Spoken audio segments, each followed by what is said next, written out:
ወወልድ ወመንፈስ ቅዱስ አሐዱ አምላክ በስመ አብ ወወልድ ወመንፈስ ቅዱስ አሐዱ አምላክ በስመ አብ ወወልድ ወመንፈስ ቅዱስ አሐዱ አምላክ በክርስቶስ ክርስቲያን በወልድ በመንፈስ ቅዱስ ያንስኛቸው እግዚአብሔር ሰዎች እንደምን አደራችሁ? እግዚአብሔር ይመስገን። እንደምን አደራችሁ? እግዚአብሔር ይመስገን። ለምን አደረሳችሁ? እግዚአብሔር ይመስገን። አሜን። እግዚአብሔር ይመስገን ብለን እናመሰግነው። አንደበታችንን የከፈተልን ከእሱም ያከናወነልን የአባቶቻችን አምላክ እኛም አምላክ ስሙ የተመሰገነ ይሁንልን። አክሊለ ምክህነ የመምኪያችን ዘውድ ወቀዳሚተ መድኃኒትነ የድኅነታችን መጀመሪያ ወመሰረተ ንጽሕናችን መሰረት ድንግል ማርያም ስሟ የከበረና የተመሰገነ ይሁንልን። ቅዱሳን መላእክት፣ ጻድቃን፣ ሰማዕታት እንደየክብራቸው እንደየማዕረጋቸው ስማቸው የከበረ የተመሰገነ ይሁንልን። እንዴት ሰነበታችሁ? እግዚአብሔር ይመስገን። ያው እንግዲህ እግዚአብሔር ይመስገን ሁላችንም ተለያይተን ነበር ለጥቂት ጊዜ ከቁጥር ሳያጎለን ሰብስቦ ከፕሮስቴት ሰዓት ያደረሰን አምላካችን በድጋሚ ስሙ የተመሰገነ ይሁንልን። ለትንሽ ደቂቃ ተነጋግረን እንጨርሳለን። ዋናውን ቀጣይ ትምህርታችንን ቀጣይ ሳምንት እንጀምራለን ማለት ነው። ዛሬ ዝም ብለን የዛሬውን ቀን አስመልክተን ለትንሽ ደቂቃ እንነጋገራለን። የምንነጋገርበት የትምህርታችን ርዕስ የሚሆነው ወደ ጌታ ደስታ ግባ የሚል ይሆናል። በሉ እስኪ ወደ ጌታ ደስታ ግባ። እስኪ ድገሙት። ወደ ጌታ ደስታ ግባ። ሳልሱት ወደ ጌታ ደስታ ግባ። ይሄን ቃል የምናገኘው በማቴዎስ ወንጌል ምዕራፍ 25 ቁጥር 21 ላይ ነው። ሁለት ጊዜ ነው እርግጥ የተናገረው። ቃሉን የተናገረው እኔና እናንተን ለማዳን ከሰማየ ሰማያት የወረደው ከቅድስት ድንግል ማርያም በሕቱም ድንግልና የተወለደው ጌታችን መድኃኒታችን ኢየሱስ ክርስቶስ ነው እና ዛሬ እንደሚታወቀው ገብርኄር ተብሎ ይጠራል በቤተክርስቲያናችን። ምን ማለት ነው ገብርኄር ማለት? ቸር አገልጋይ፣ ታማኝ አገልጋይ ማለት ነው። ወይም በጎ አገልጋይ፣ ታማኝ አገልጋይ ተብሎ ይተረጎማል። ዛሬ በነገራችን ላይ ገብርኄር ብቻ አይደለም፣ ገብረ ሐካይም አለ፣ ሰነፍ አገልጋይ ማለት ነው። ሁለቱም አለ እና ቤተክርስቲያን ስም ራሱ ስትሰጥ መልካም ስም ነው የምትሰጠው። መልካም ስም ሰምተን መልካም የሆነውን ስራ እንድንሰራ አሁን ዛሬ ሰነፍ አገልጋይ ተብሎ መሰየም ይችል ነበር አይደል? በጎውን አስተምራን በጎ የሆነውን የጌታን ቃል እንድንሰማ መጨረሻ ላይ ወደ ጌታ ደስታ ገባ የሚለውን እንድንሰማ በጎ የሆነ ስም ይሰጣል። አሁን እያንዳንዳችን ስማችንን ስታዩ የቤተክርስቲያን ስማችንን በጣም የሚገርም ስም ነው። ለምን ያ ስማችን እኛን ይገልጸናል? ሌላ ነገር ነው፣ ግን የሚሰጠን ስም በ40 በ80 ቀናችን መልካም የሆነ ስም ነው። ለምንድን ነው ከተባለ መልካም የሆነ ነገር እንድናስብ፣ መልካም የሆነ ነገር እንድንናገር እና መልካም የሆነ ስራ እንድንሰራ መጨረሻ ላይ መልካም ወደ ሆነ ወደ ጌታ ደስታ እንድንገባ ስለሚፈለግ ስሙ ራሱ ሲሰጥ መልካም የሆነ ስም ይሰጠናል ማለት ነው። እና እንግዲህ ዛሬ ምሳሌ ስለ መክሊቶች ብሎ ነው የሚጀምረው ከ14 ጀምሮ 25 ማቴዎስ 25 ከ14 ጀምሮ ስለ መክሊቶች ምሳሌ ነው።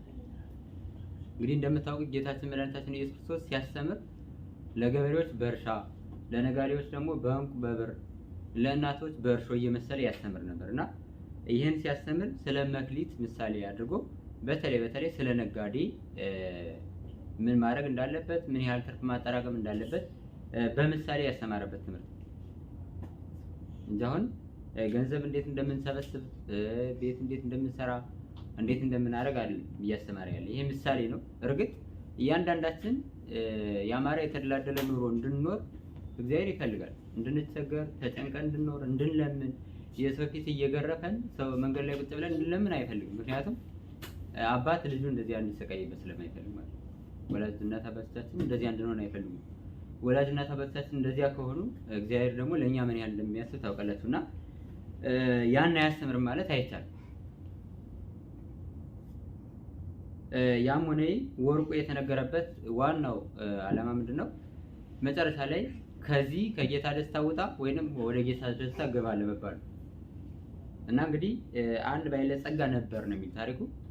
ከዚያ ባለጸጋ ወደ ሩቅ ሀገር በሚሄድበት ጊዜ ሶስት ሰዎች ጠርቶ ለሶስቱም የተለያየ መክሊት ሰጣቸው። ለአንደኛው 5 ሰጠው፣ ለአንደኛው ደግሞ 2 ሰጠው፣ ለአንደኛው 1 ሰጥቶት ሄደ። አሁን ሲሰጣቸው ምን ነው የሰጣቸው? ወታችሁ ወርዳችሁ በዚህ ገንዘባችሁ ላይ አትርፋችሁ ቆዩኝ፣ ስመለስ ከእነዳው እቀበላችኋለሁ ብሎ ሰጥቷቸው ሄደ። ከሄደ በኋላ እንግዲህ ሶስቱም ገንዘባቸውን ተቀብለዋል። የተቀበሉት ደግሞ ከጌታው ከባለጸጋው ከሶስተኛው ወገን አልተቀበሉም። እንደተቀበሉ እየሰጣቸው ባለጸጋ እርግጠኛ ነው። እንደገና ደግሞ በዚያው ላይ ወጥተው ወርደው አትርፈው እንዲጠብቁት ከነዳው ሰጥቷቸዋል። ከዚህ በኋላ እነሱ ተቀብለው ሁለቱ ስራቸውን ሰሩ። አንደኛው በመሬት ውስጥ ቀብሮ እንዳስቀመጠ ነው ያለው። ባለ 5 የተቀበለው 5 ሌላ አትርፎ 10 አድርጎ ጠበቀው። ባለ 2 የተቀበለው ደግሞ 2 አትርፎ 4 አደረገ። ባለ አንዱ አይ ይሄ ጨካኝ ባለጸጋ ነው፣ ያልዘራውን የሚያጭድ ያልበተነውን የሚሰበስብ ስለሆነ ይችን ገንዘብ ይዣት ስወጣ ስወርድ ወንበዴ ቢቀማኝ ሌባ ቢሰርቀኝ በኋላ ከየት አንተ ተከፍለዋለህ፣ ስለዚህ መሬት ውስጥ ልክበራት ብሎ መሬት ውስጥ ቀበራት። ከዚያ በኋላ እንግዲህ ያ ባለጸጋ ከሄደበት ሀገር ተመለሰ። አሁን እያንዳንዳችን በዚህ ምድር ላይ እኩል እንኖራለን። ኃጢአተኞችም ጻድቃንም በጎ የሚሰራው እኩል ነው። እስከ መቼ ድረስ? ባለጸጋው እስከሚመጣ ድረስ ማለት ነውና ሁለቱም ሶስቱም በተመሳሳይ መንገድ በሰላም እየኖሩ ነው። ከመጣ በኋላ ልዩነት ይፈጠራል ማለት ነውና ሲመጣ እነዚህ ያተረፉት ጌታ ሆይ ባለ 5 ተነሳና ጌታ ሆይ የሰጠኝ 5 መክሊት ነበረ፣ አሁን ወጥቼ ወርጃ 5 አትርፌ የዋስ ስራ አድርጌያለሁ ብሎ ከነትርፉ ለማን ሰጠው? ለባለጸጋው ሰጠው ማለት። የዚህን ጊዜ ባለጸጋው ምን አለው ይላል? አንተ በጥቂቱ የታመንክ ታማኝ አገልጋይ፣ በጥቂቱ ታምናሃልና በብዙ ላይ እሾምሃለሁ፣ ስለዚህ ወደ ጌታ ደስታ ግባ ብሎ ተናገረው። ባለ 2 የተቀበለው በተመሳሳይ 2 ሰጥተኝ ነበር፣ ወጥቼ ወርጄ 2 አተረፍ 4 አድርጌያለሁ፣ ስለዚህ እንካ 4ቱንም ብሎ ለባለጸጋው ሰጠው። በጥቂት ታምናሃልና በብዙ ላይ እሾምሃለሁ፣ ወደ ጌታ ደስታ ግባ የሚል ቃል ሰማ። እንግዲህ የመጨረሻው የቀበረው ሰውዬ ላይ ደረሰ ማለት። አሁን ነገሮችን የቀበረ ሰው፣ ኃጢአቱን የቀበረ ብዙ ነገሩን የቀበረ ሰው ወደ ኋላ ይቀራል። አይታችሁ ከሆነ ያ ነገር እንዳይገለጥበት ወደ ኋላ ሲል መጨረሻ ላይ እንዲያውም ሌባም አይታችሁ ከሆነ እነ ሰለሞን እንዲያውም ሲፈርዱ ሌባው በራሱ ስለሰረቀ ብቻ ማንም ሳያውቅበት ካሁን እጄ ይቆረጣል እያለ ሰለሞን በቀዳዳ እጃችሁን ስረዱ የሰረቀ ማን እንደሆነ እኔ ከውስጡኝ ያውቃለሁ ሲል ያ ሌባ በራሱ ሌባ እንደሆነ ስለሚያውቀው በኋላ ቀረ ሌብነቱ ተገለጠ ማለት እና ቀብሮ የኖረው ሰው በኋላ ቀረ። ምክንያቱም ያተረፈው የለውም ይዞት የሚቀር ከባለጸጋው ዘንድ ስለሌለ ዘገየ ማለት። ከዚህ በኋላ ተነስቶ ምን አለው? አንተ ያልዘራውን የምታጭድ ያልበተንከውን የምትሰበስብ ጨካኝ ባለጸጋ እንደሆነ ስለማውቅ ገንዘብን ቀብሬያታለሁ፣ ይኸው እንዳለች ገንዘቧን እንካ ተቀበለ ይወሰድ። የዚህን ጊዜ ያ ባለጸጋ ምን አለው ይላል? አይ እኔ ያልዘራሁትን ማጭድ ያልበተንኩትን የምሰበስብ ጨካኝ ባለጸጋ እንደሆነ ከማን አወቅ? ማን ነገረህ? ይሄን አውቀ ቢሆን ኑሮ ገንዘቡን በሰጠኝ ነበር። ለሌሎች ደዎች ሰጥቼው ወጥተው ወርደው አትርፈው መክሊታቸውን አብዝተው በጠበቁኝ ነበረ፣ ገንዘቤም እንዳለ አይቀመጥም ነበረ። ስለዚህ ይህን ገንዘብ ከስተቀበሉና 10 ላለው ስጡት፣ ላለው ይጨመርለታል፣ እሱን ደግሞ እዚያ ጥርስ ማፋጨት ልቅሶ ወዳለበት ወደ መከራ ቦታ አውጡና ጣሉት የሚል ቃል ሰማማል። ስለዚህ አሁን ይሄ ምሳሌ ባለጸጋው ያበድራል። በዓለም ላይ ስንኖር ግማሾቻችን ደሃ ነን፣ ግማሾቻችን ደግሞ ባለጸጋ ሆነን እንኖራለን። ስለዚህ የሁሉም ሰው ምሳሌ ነው። ይሄ ተበዳሪ የተባለው ሰው የሁላችንም ምሳሌ ነው። ግማሾቻችን ትንሽ እንቀበላለን፣ ግማሾቻችን ደግሞ ትልቅ እንቀበላለን። ባለጸጋ የተባለ ጌታችን መድኃኒታችን ኢየሱስ ክርስቶስ ወይም እግዚአብሔር ነው ማለት ነው። ስለዚህ እግዚአብሔር ለእያንዳንዳችን የሰጠን መክሊት አለ ማለት ነው። ምናልባት ባለ 5 ሊሆን ይችላል፣ ባለ 2 ሊሆን ይችላል፣ ባለ 1 ሊሆን ይችላል። ለእያንዳንዳችን እንደምንችለው እንዲያው በአምጣነ ይክሉ ወሀቦም እንደሚችሉት መጠን ሰጣቸው ነው። ከዚህ በኋላ ሰጥቶ ሄደ ማለት እግዚአብሔር ከእያንዳንዳችን መክሊት ከሰጠ በኋላ ያን መክሊታችን ወጥተን ወርደን እንድናበዛው ብዙ በጎ ስራ እንድንሰራበት ይፈልጋል ማለት። ሂዶ ሌላ ሀገር ቆይቶ መጣ ማለት ከብዙ ዘመን በኋላ ክርስቶስ ይመጣል ማለት። በዳግም ምጽአት እኛና እግዚአብሔር እንገናኛለን ማለት። እስከዚያ ቀደም እንዳነሳሁት ሁላችንም በተመሳሳይ ህይወት እንኖራለን። ሁላችንም ደሃሙን ሀብታሙን ሰውን ገደል ሊሞት የነበረ ሰው ማዳን በጎም ሰራን ክፉም ሰራን በተመሳሳይ ማንም ሳያውቅብን ማንም ኃጢአታችንን ጽድቃችንን ሳይገልጥብን እንኖራለን ማለት። ችግሩ መቼ ነው ከተባለ ክርስቶስ መጥቶ በሱ ፊት ስንቆም የዚያን ጊዜ ወይ ወደ ጌታ ደስታ ግባ የሚል እንሰማለን፣ ወይ ደግሞ ይሄ ወደ መከራ ቦታ አውጡና ጣሉት የሚል እንሰማለን። ስለዚህ እኛስ እያንዳንዳችን ክርስቲያኖች በተሰጠነው መክሊት በ40 በ80 ቀን የተሰጠነው መንፈስ ቅዱስ በተቀበልነው ክርስትና ህይወታችን ተመላልሰን ወጥተን ወርደን መክሊት አትርፈናል ነው የተቀበልናትን እዚያው ቀብረን አስቀምጠናል። የተቀበልናትን እንኳን ግማሽ ብቻችን እንደው ካለችቱን ቀንሰን በጣም ያቺ የተቀበልናት እለት የነበረችውን ያህል እንኳን ጸጋ ላይ ኖረን ይችላል። ለምን አብዛኞቻችን እንደምታውቁት በኃጢአት እየወደቅን ስለሆነ ማለት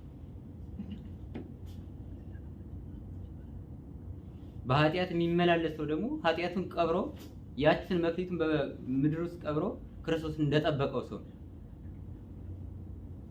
ቢያንስ ከተቀበረበት አወጥቶ እንኳን ይዞ እንዲሁ 5 ሳንቲም እንኳን ቢሆን አጥርፎ መጠበቅ ነበረበት። ያለችውን ብቻ ይዞ በመሬት ቀብራት ነው።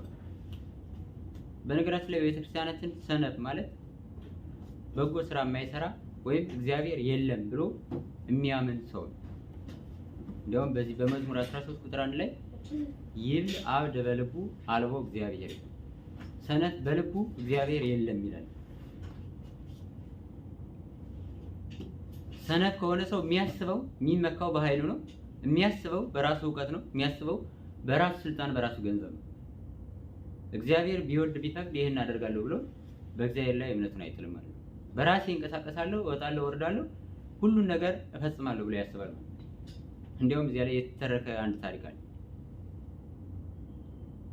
ሕዝቅያስ የሚባል ንጉስ ታውቃላችሁ አይደል? እና ሰናክሬም የሚባል ደግሞ በጣም ኃይለኛ የአሕዛብ ንጉስ ነበርና ሰናክሬም ሕዝቅያስን አጠፋለሁ እያለ መልእክተኛ ይልክበታል።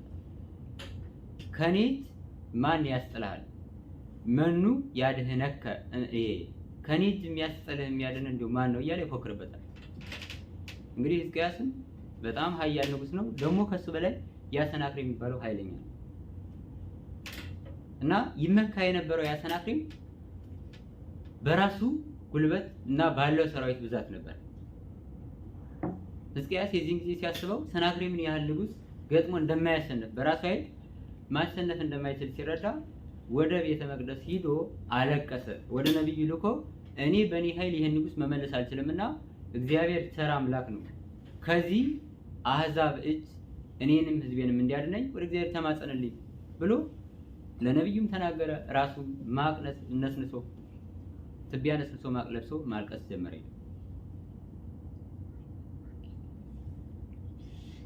ያሁን ያለውን ያን ሰራዊት ብዛትና ያለውን የጦር መኳንንት ቆጥሮ ልክ በራሱ ታበዩ ኃጢያቱን በውስጡ ቀብሮ በውስጡ ትምክህቱን ቀብሮ እየገሰገሰ መጣ። ይገርማችኋል። ንጉስ እንግዲህ ወደሱ ጦርነት ሲነሳበት ሰራዊቱን አደራጅቶ ይገጥማል እንጂ መቼም ሄዶ ቤተ መቅደስ የሚያለቅስ ንጉስ በዚህ ዘመን አታዩ። ሁሉም ያለውን እያወጣ ሲወረውር ነው የምታዩና ሕዝቅያስ ግን እንደዚህ አላደረገም። በቤተ መቅደስ ሄዶ ማልቀስ ማዘን ጀመረ። እግዚአብሔር ሆይ በድያለሁ፣ ህዝቡን በድሏል። ስለዚህ አንተ በደልን አይተህ በደለኛን አታጠፋም፣ ለንስሐ ሞት አብቃን ብሎ ወደ እግዚአብሔር ለመነ። የዚህን ጊዜ ሲያለቅስ ቅዱስ ሚካኤል መጥቶ ጋት ያህል ሰይፍ ሲያሳያቸው የሰናክሬም ሰራዊት እዚያው ባሉበት አለቁ።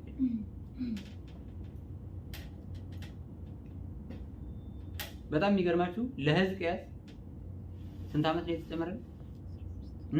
15 ዓመታት እድሜ የተጨመረለት። ምን ስለሆነ? በእግዚአብሔር ቤት ሄዶ ስለተማጸነ ማለት። ኃጢያቱን ቀብሮ ስለተቀመጠ ሳይሆን በእግዚአብሔር ቤተ መቅደስ በእግዚአብሔር ፊት ኃጢያቱን አምኖ እግዚአብሔር ሆይ እድሜ ለንስሐ ዘመን ለፍስሐ ጨመረልኝ፣ እኔም ወደ አንተ እመለሳለሁ፣ ህዝቡም ወደ አንተ ይመለሳሉ፣ ከአንተ ፊታችን እንዳዘኑ ብንሞት ምን እንጠቀማለን ብሎ ስለተማጸነ ነው።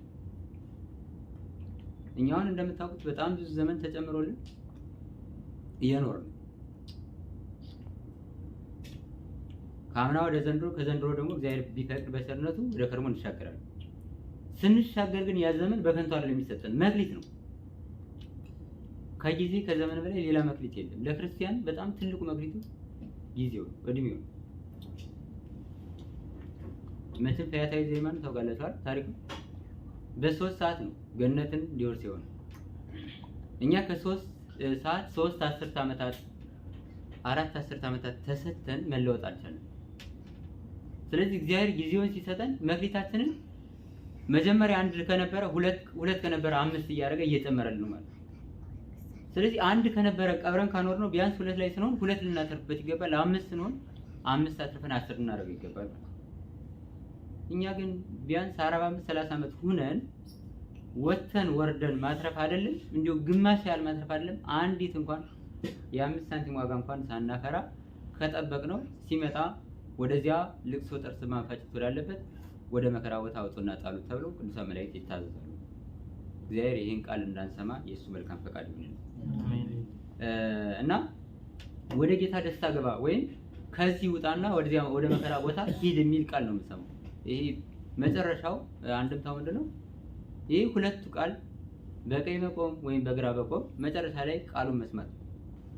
እኛ በነገራችን ላይ ዛሬ እዚህ ቤተክርስቲያን ጸሎት ቦታ የምንመላለሰው የምንጾመው የምንጸልየው ተቸግረን የምንመጸውተው ስለ ክርስትናችን ብለን ብዙ መከራ የምንቀበለው መጨረሻ ላይ ወደ ጌታ ደስታ ገባ የሚለውን ቃል ለመስማት ሌላ ምንም ነገር የለም። ስለዚህ ያን እስከምንሰማ ድረስ ምን ያስፈልጋል ማለት ነው? ቢኖረን እንኳን ሌላ እየጨመርን መሄድ አለብን ማለት አሁን 10 ያለው ሌላ ተጨመረለት ማለት ትህትና ያለው ሰው ሌላ ጸጋ ይቀበላል ማለት የሚመጸውት ሰው ሌላ ደግሞ ተጨማሪ ጸጋ እየተቀበለ ይሄዳል እንጂ ዝም ብለን እኔ ክርስቲያን ነኝ እኔ እኮ ኦርቶዶክስ ነኝ ብለን ማተባችንን አስረን ስለተመላለስን ብቻ ጸጋ አግኝተን መጨረሻ ላይ ወደ ጌታ ደስታ ገባ መባል አንችልም ማለት ነው። ለምን? ስላልሰራን። ለምን? ሐዋርያት ምንድነው ያሉት? ቅዱስ ጳውሎስ በሐዋርያት ሥራ ላይ እስመ በብዙ ጻማ ወሕማም ሀለወነ ንባአ ለመንግሥተ እግዚአብሔር፣ በብዙ መከራ በብዙ ጭንቅ የእግዚአብሔር መንግስት እንወርሳት ዘንድ አለን። እንዲያውም የኛ ቀላል ነው። አሁን በዚህ ዘመን እውነተኛ መሆን ታማኝ አገልጋይ መሆን ብቻ በቂ ነው። በእነሱ ዘመን በእነ ኔሮን ቄሳር ፊት እየሄዱ መገረብ፣ እየሄዱ መሰቀል፣ እየሄዱ አንገት መቆረጥ፣ እየሄዱ እየተከሰሱ መከራ መቀበል ነበረ። በዚህ ዘመን የሚቀበሉ ያናሉ፣ እኛ ግን ያ አልገጠመን። በሰላም ውለን እያደርን በሰላም አድረን እየዋልን ያን ያህል መከራ ተቀበልንበት ማለት አንተንም ክርስትነት ነው። ስለዚህ ቅዱሳን ጻድቃን፣ ሰማዕታት፣ ደናግል፣ መነኮሳት ወደ ጌታ ደስታ ገባ የሚባሉት ያን መከራ ተቀብለው ሲያልፉ። አሁን መቼም አንድ ሰው ተራራ ሲወጣ ብዙ መከራ አለ አይደል? አይደል? ጌታችን መድኃኒታችን ኢየሱስ ክርስቶስም በወንጌሉ መደበኛ ወንጌሉን ሲጀምር መጀመሪያ ላይ ተራራ ላይ ነው። ለምን ነው ብለው ሊቃውንት ሲተረጉሙ ተራራ ሲወጡበት ሲወርዱበት ያጥራል፣ ያግራል፣ ያደክማል ማለት ነው። ከወጡ በኋላ ግን ተራራው ላይ ሆኖ ዓለምን በሙሉ እየዞሩ ሲመለከቱ ደስ ያሰኛል። ስለዚህ ወንጌልንም ስንማረው ስናስተምረው ስንኖረው እስከ ዕለተ ሞታችን ድረስ ያለፋናል፣ ያደክመናል። መጨረሻ ላይ ወደ ጌታ ደስታ ገባ ስንባል ቅዱሳን ጻድቃን ካሉበት እነ ቅዱስ ጊዮርጊስ 3 ጊዜ ሙተው የተነሱ ሰማዕታት ካሉበት ቅዱሳን መላእክት ካሉበት ደናግል መነኮሳት ካሉበት ገብተን ያን ደስታ ስናይ ከዚህ ከምንቀበለው ደስታ አንፃር ያሳለፍነው መከራ በጣም ቀላል እንደሆነ እናያለን። አንድ ተራራ ላይ ያለ ሰው የወጣውን መውጣት ድካሙን ሁሉን ነገር ይረሳል። ለምን? ተራራ ላይ ሆኖ ብዙ ነገር ስለሚመለከት።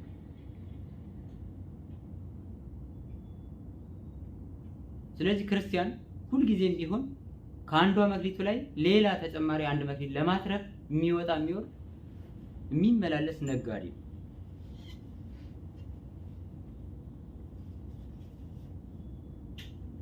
ዘንድሮ የሆነ የትሩፋት ስራ ከሰራ ሌላ ከርሞ ተጨማሪ ይጠበቅብናል ማለት ነው። ምክንያቱም ያ ዕድሜ የተጨመረልን ሌላ እንድንሰራበት ነው እንጂ ያ ዘመን ተጨምሮልን ምንም ስራ ካልሰራንበት ባለበት ላይ ከጠበቅነው ልክ ያ ሰው እኮ ምንም ከአንዷ መክሊት ላይ ቀንሷል ቀንሶ ወይ ቆርሶ ምን ብሎ አልሸጠም አልለወጠም እንዳለች አስቀምጧታል አይደል? ነገር ግን ውጣና እዚያ ጥርስ ማፋጨት ልቅሶ ወዳለበት ወደ መከራ ቦታ ሄድ ነው የተባለው። የተሰጠው ብቻ ስለያዘ ወደ ጌታው ደስታ ሊገባ አልቻለም። ስለዚህ ከተሰጠነው ላይ ሌላ ተጨማሪ ወተን ወደ ማትረፍ አለብን ማለት ነው። እንደዚያ ካልሆነ ካላታረስ ክርስትናችን እድሜያችን ዘመናችን አዲስ ዓመት ሲመጣ ሽር ጉድ ብለን የተቀበልነው 2018 ከንቱ ነው ያልታል ማለት ነው።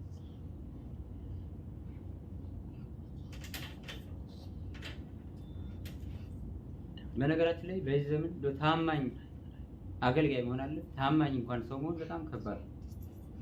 እያያችሁት ነው። በጣም ያለው ሶሻል ሚዲያ በራሱ የተፈጠረው ይሄ አፕሊኬሽኑ እኛ እንድንዋሽ፣ እኛ አልባሌ የሆነ ነገር እንድንናገር የተመቻቸ ነው።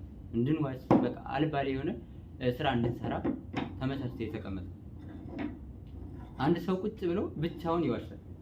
ለምን? ስልኩ አለ፣ ይደወለታል። የት ደረስክ ሲባል ላይ እዚህ ደርሻለሁ ይላል።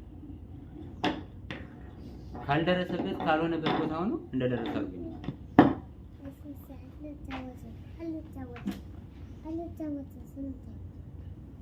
እና እግዚአብሔር ደግሞ አይ ይሄ ውሸት ስለሆነ ነው በአጋጣሚ ቀላል ስለሆነ ብሎ ያ ሊታገሰን አይችልም። እያወቅን እኛ ውሸት እንዲያውም በጣም ትልቅ ኃጢአት ነው። መጀመሪያም የሰው ልጅ የሳተው በውሸት ነው። አብዛኞቻችንን የሚያስገኝ እኔ እንዲያውም የሆነ ቀን በመኪና ይሄድ ከሌለበት ቦታ ሆኖ እዚህ ደርሻለሁ ይለዋል። ለምን እንደዚህ ትላለህ ብሎ ሲጠይቀው ሰው አይ እየጠበቀኝ ስለሆነ ምሳሌም በላ ተስፋ እንዳይቆርጥ ብዬ ነው፣ ቶሎ እንደርስ ብዬ ነው ማለት። እውነቱን መናገር ይቻላል። ለምን አሁን በጣም ከአቅማችን በላይ የሆነ ነገር ሆኖ እንኳን ቢሆን ችግር የለውም። ግን በጣም በቀላሉ ነገር ለምን እንዋሻለን? ክርስቲያን ማለት ባናደርገው እንኳን እውነቱን ብናገር ዋጋ ለማያስከፍለን ነገር ለምን እንዋሻለን? ውሸት ከሆነ ውሸት ነው፣ እውነት ከሆነ እውነት ነው። እመኒ እወ እመኒ አለዋሉ እውነት የሆነውን እውነት፣ ሐሰት የሆነውን ሐሰት ብላችሁ መስክሩ ነው። ስለዚህ እንደዚህ አልባሌ የሆነ ኃጢአት ስንሰራ እንዲያውም አንዷን መክሊት እንዳለች አላስቀምጠናትም ማለት ነው። ከአንዷም ቆርሰን ቀንሰን 0 ነጥብ ምናምን የሆነች መክሊት አስቀምጠናል። ስለዚህ ክርስቶስ ነገ ሲመጣ ምን ይዘን ነው የምንቀርበው? ጌታ ሆይ ነው ይሄን ሰጠኝ ነበር ይሄን አትርፌያለሁ ብለን ሂደን ፊቱ ማናቀርበው ከሆነ መኖራችን ከንቱ ነው ማለት ነው። ያቺ የያዝናት ቁርስራሽ መክሊታችን ከዚያ መከራ ካለበት ጥርስ ማፋጨት ልቅሶ ካለበት ቦታ ልታወጣናት። ታማኝ የእውነት የእግዚአብሔር አገልጋይ ስንሆን ሁላችንም አገልጋይ ነን። መድረክ ላይ ቁመን እናስተምራለን፣ እንማራለን። ነገር ግን ለእግዚአብሔር ታማኝ አገልጋይ የሆኑትን የሚያውቃቸው እሱ ብቻ ነው።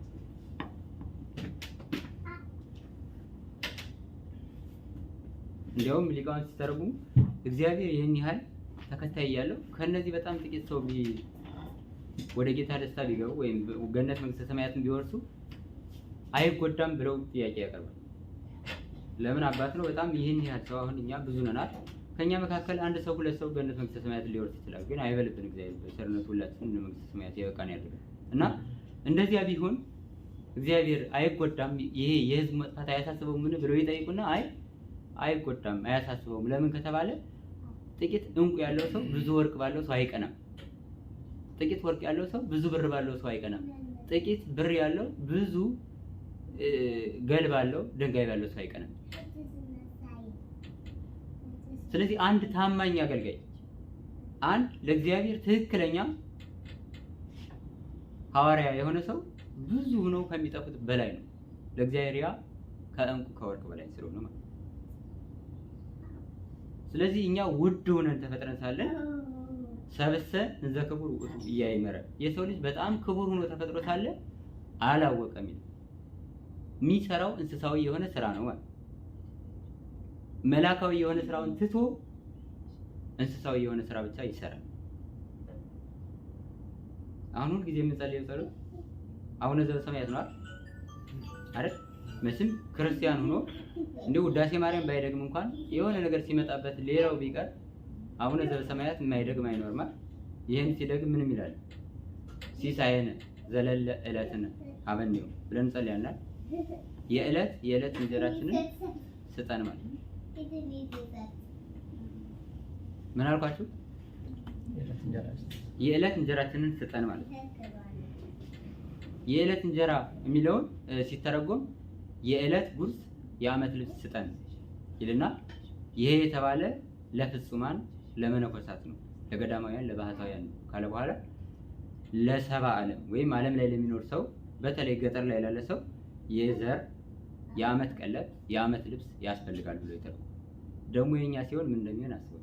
ለከተማ ኗሪ ደግሞ በጣም ብዙ ነገር እየበዛ እየሰፋ ይሄዳልና ያም ሆነ ዘለለ ዕለትነ ማለት የዕለት ምግባችንን ስጠን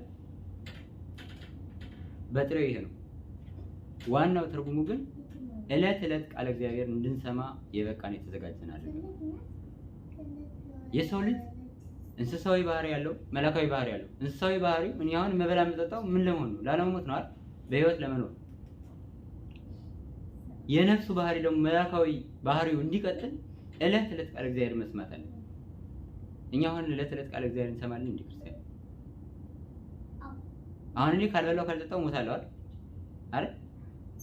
አይደል? የእያንዳንዱ ሰው ለሁሉም ሰው ማለት አይደለም።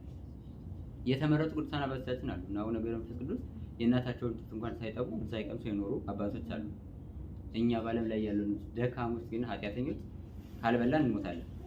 ልክ የሰው ልጅ ካልበላ እንደሚሞተው ቃለ እግዚአብሔር ካልሰማ እግዚአብሔር እስከ መካድ ሕግጋተ እግዚአብሔር እስከ መጣስ ይደርሳል። አሁን ቃለ እግዚአብሔር ስንሰማ አብዛኞቻችን እንቅልፋችን ይመጣል፣ መስማት ይሰለቸናል፣ በዛ እንላለን። ይሄ ነገር ምንድነው? በቃ በጣም ብዙ ነገር ያሳስበናል። ለምን? ከሱ እንዳንረግ ከሱ እንዳንለይ ሰይጣን መንገዶችን እያመቻቸ የራሱ ገንዘብ ማድረግ ስለሚፈልግ ነው። ስለዚህ ጠዋት ጸልየ ነው ግን ሳናረገው እንቀራለን ማለት። ጠዋት የዕለት እንጀራችንን ስጠን ብለን ጸልየ ቃለ እግዚአብሔር ሳንሰማ 10 ዓመት 20 ዓመት 10 ቀን 20 ቀን 10 ሰዓት 20 ሰዓት እንቆያለን። ለምን ነው ማድረግ እየቻልን ግን የማናረገው ነገር ማለት። አንድም ደግሞ ዕለት ዕለት ቅዱስ ሥጋህን ክቡር ደምህን እንድንበላ እንድንጠጣ ያለነው አሁን በባዕድ ሀገር ነው። ዕለት ዕለት የሚያስፈልገን አማናዊ የሆነ የክርስቶስ ሥጋና ደም አለ። ዕለት ዕለት አይደለም ከዓመት አንድ ጊዜ ከዓመት 2 ጊዜ 3 ጊዜ እንኳን ማድረግ አንችልም። እንደው አጋጣሚው ተሳክቶልን እንኳን አገር ቤት ብንሄድ ሌላም ቤተክርስቲያን ካለበት ቦታ ብንሄድ አናደርገው። ለምን? አይኔ ለዚህ አልበቃው ገና ነው እድሜ ትንሽ ቆይቼ እድሜ ገፋ ካለ በኋላ እወስዳለሁ ብለን ስለምናምን እኔ ገና አልበቃውም ስል የምኖርበት የኮንትራት ዘመን ያብቅቶ እኔ ወደ እግዚአብሔር ልሄድ እችላለሁ። እንዲሁ በጣም መፍጠን ያለብን ለነገ ብለን ማዋል ማሳደር የሌለብን ነገር ቢኖር የእግዚአብሔርን ሕግና ትእዛዝ መፈጸም ነው። ሌላው ሁሉም ነገር የሥጋ ፈቃዳችን አንገብገውን እንፈጽመዋለን። ቤት ባይኖረን ቤት ተበድረን ተቀድመን የትም ቦታ ሄደን ጥረን ግረን እንሰራዋለን። የጎደለ ሌላም ነገር ቢኖር እሱን እንደው የሥጋ ፈቃዳችን አነሳስቶን እንፈጽመዋለን። የነፍስ ፈቃዳችን ግን እንዳንፈጽም ያዘገየናል። እንዳሰብነው ልባችን እንደተሰበረ ያን ነገር ማድረግ አለብን ብለን እንዳሰብ እንደው ደቂቃ ሳንቆይ መፈጸም ያለብን ይህን የተቀደሰውን ስራ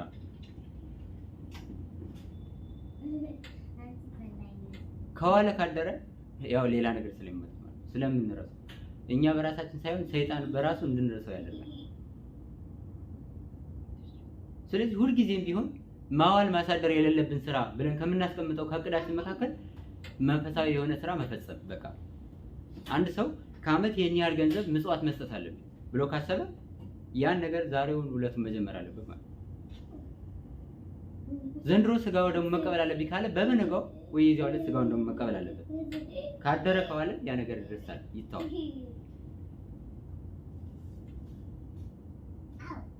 ስለዚህ መንፈሳዊ ስራን ለነገ ብለን የጽድቅ ስራ እንዳጠቃላይ ለነገ ብለን ማቆየት ማዋል ማሳደር የለብንም ማለት ነው። ያን ካደረግ ዛሬውኑ ባዶ በሆን ነገ ከአንዷ መክሊት ላይ ትንሽ እየጠብታ ያህል ትርፋለች ማለት ነው። ያቺ ካለች ደግሞ እግዚአብሔር ማነሱና መብዛቱን አለ ከተሰጠኝ ላይ መጨመርና የተሰጠኝን ብቻ ማስቀመጥ ወይ መቀነስ የሚፈልግ። ስለዚህ በተሰጠኝ ላይ ትንሽ ጠብታ እንኳን እንድናጠራቅም በእለቱ ጀምረን መንፈሳዊ ስራ መስራት አለብን ማለት። ቅዱስ ጳውሎስ ምንድነው ያለ? የመዳን ቀን ዛሬ ነው። በቃ ነገ የለም። እኛ የምናውቀው ዛሬ መኖራችን ነው። ነገ አስከሬኑን መቃብር ውስጥ ልንገባ እንችላለን። ስለዚህ እርግጠኛ መሆን የምንችለው ስለ ዛሬ ብቻ ነው።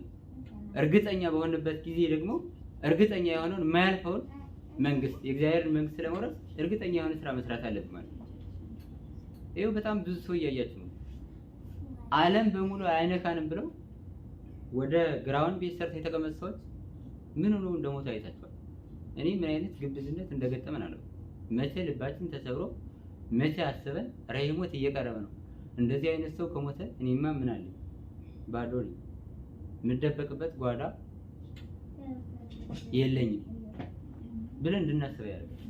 እንድንረሳው በቃ ይሄ ነገር እንዴት ነው እያል ወሬ ብቻ እንድናወራ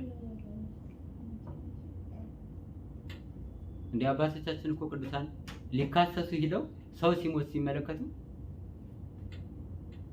እንዲህ ለካን የሰው ልጅ እድሜው እንደዚህ ነው እኔ የምካሰሰው ነገ ጥየው ለመሄድ ገንዘብ ነው እንዲህ ብለው ተመልሰው እኮ ባህታውያን ሆነው እግዚአብሔር ደስ አሰኝተው ያለፉ አባቶቻችን ነው።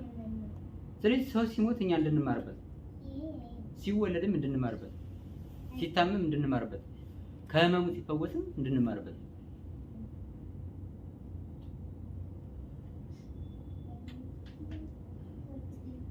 መጻጉዕ 38 ዓመት ተኝቶ ካልጋ ላይ ተነሳ ብለን ማድነቅ ሳይሆን መጻጉዕ ከዚያ ላይ እንዲነሳ ያደረገው አምላክ ከኔ ምን ይጠብቃል? መጻጉዕ አልጋ ላይ ሆኖ የጠበቀውን አምላክ እኔ የት ላይ ሆኜ ልጠብቀው ብለን ራሳችንን እንድንፈትሽ ነው።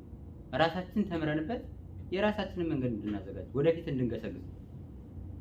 እንደዚያ ከሆነ ተርፍና ተርፋለን። መጨረሻ ላይ አንተ ታማኝ አገልጋይ በጥቂት ታምናሃልና በብዙ ላይ እሾምሃለሁ፣ ስለዚህ ወደ ጌታ ደስታ ግባ የሚል ቃል እንሰማለን ማለት ነው። እግዚአብሔር ይሄን ቃል እንድንሰማ መልካም ፈቃድ ይሁንልን። ያስተማረን የመከረን የገሰጸን ያበሰሰን